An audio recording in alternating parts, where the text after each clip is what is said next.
grabbed the phone. The ringing seemed infinitely long. "Mr. Sterling."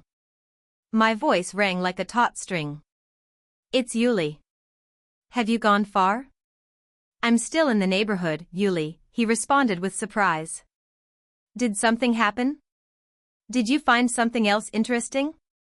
"I found a reason." I cut him off. "Come back and bring a truck. We're clearing everything out." "Everything?" Disbelief sounded in his voice. "Mrs. Yuli, are you sure? That is a serious decision." "Absolutely. I'm selling the painting, the clock, the rug, and that service in the buffet. Everything that has value. Come immediately." The next 2 hours passed in a fog. Alistair arrived with 2 sturdy guys. They silently and carefully carried my life out in pieces. The landscape with the river was taken off the wall, leaving a light rectangle on the wallpaper. The antique grandfather clock, whose chiming had measured time in this apartment for the last 50 years, fell silent and was wrapped in bubble wrap. The Persian rug, worn but still luxurious, was rolled into a heavy cylinder. I stood and watched the room empty. With every item carried out, it became easier to breathe, as if they weren't carrying out furniture, but stones from my soul. The apartment was becoming spacious, light, and mine. No longer a museum, just a dwelling. Alistair wrote checks and counted out cash. The sum grew. It was becoming obscenely huge for a pensioner. "Are you sure you won't regret this?" he asked quietly as the movers carried out the last box of porcelain. "I will regret only one thing, Alistair," I replied, looking at the empty wall. "That I didn't do this sooner." When the door closed behind them, I was left alone in the echoing hallway. In my hands was a bag stuffed with money, a real fortune. I didn't delay. First, I called a cleaning company. "I need a deep clean, washing windows, walls, floors, everything completely, so that not a speck of dust remains. So it smells of freshness, not old age. Can a crew come today? I'll pay double." The dispatcher on the other end choked, but quickly agreed. Then I opened the website of an elite gourmet boutique, the kind that delivers groceries to stars and moguls. I scrolled through the catalog without looking at the prices. Black caviar, beluga, jars of 4 ounces, 8 ounces, add to cart. Truffles, white seasonal, add to cart. Foie gras, whole duck liver. Add to cart. Vintage champagne, Dom Perignon.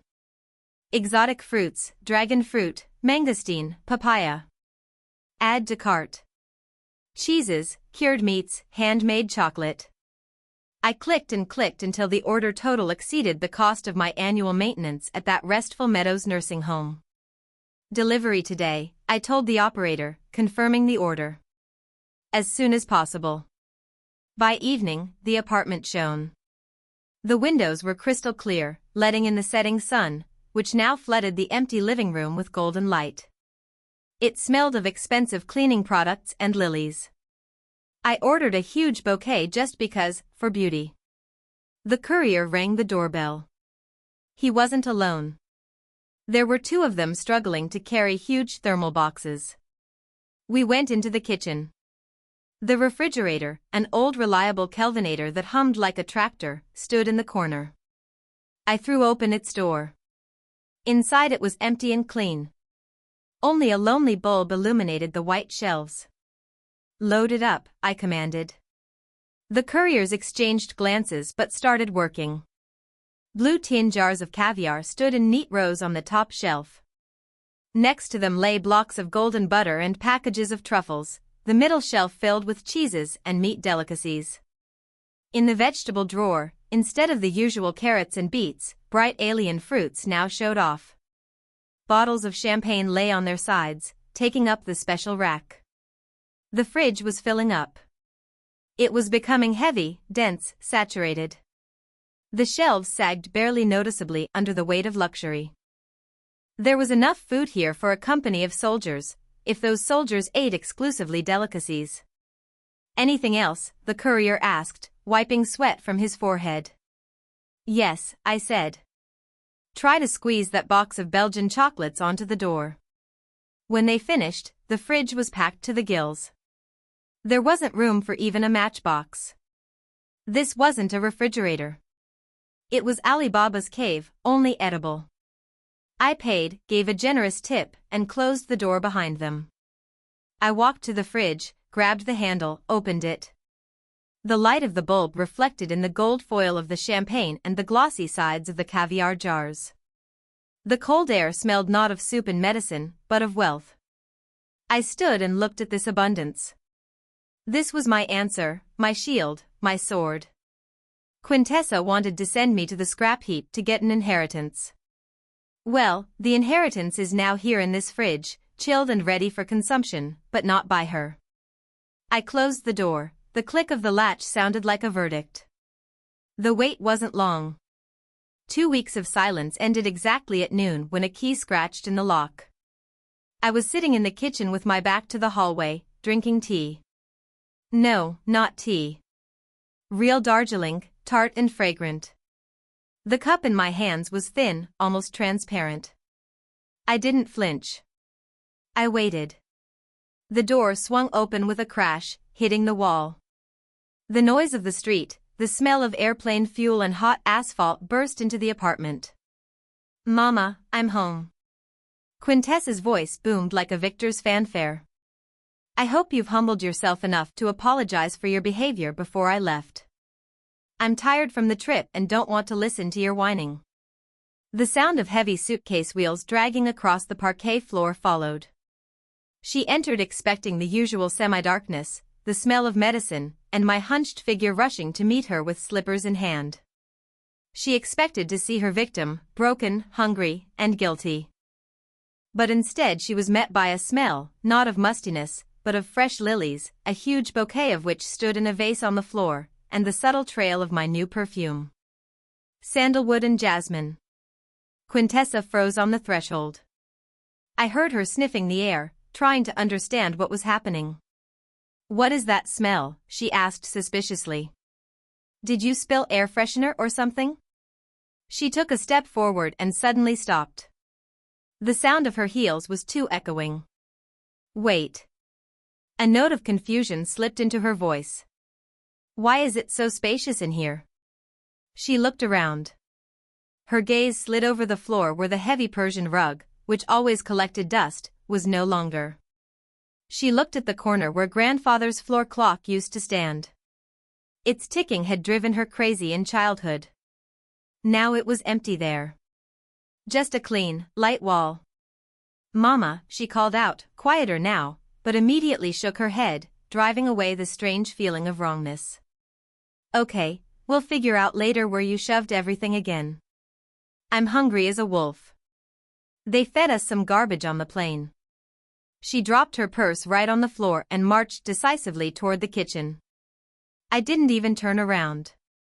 I just took another sip of tea and placed the cup on the saucer. Clink. The sound was quiet but distinct. Quintessa walked into the kitchen. She was tanned to redness. Her nose was peeling. She was wearing a bright sundress with a floral print that looked alien in this strict, clean kitchen. So, what do we have? She asked aggressively, not really greeting me. I bet you didn't cook anything except your porridge.